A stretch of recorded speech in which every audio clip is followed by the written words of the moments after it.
When describing motion, human movement begins from the anatomical position and is described as taking place in a plane about an axis.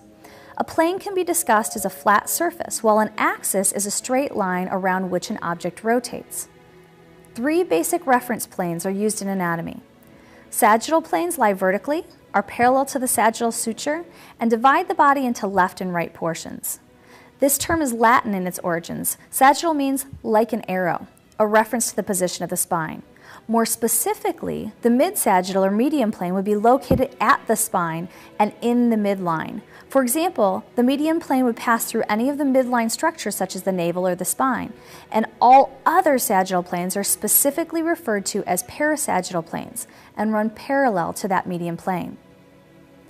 Another plane that lies vertically is the coronal or frontal plane. However, it divides the body into posterior and anterior portions.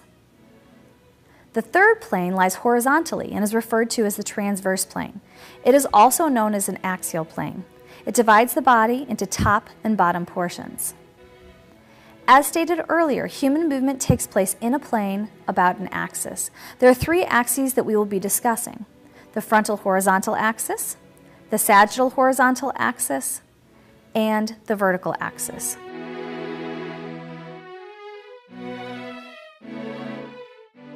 When a person is walking, that individual is moving in the sagittal plane. It can be also described as moving about a frontal horizontal axis. Other examples of moving in the sagittal plane about a frontal horizontal axis would be performing a squat or even a leg raise. All of these movements can be classified as either extension or flexion.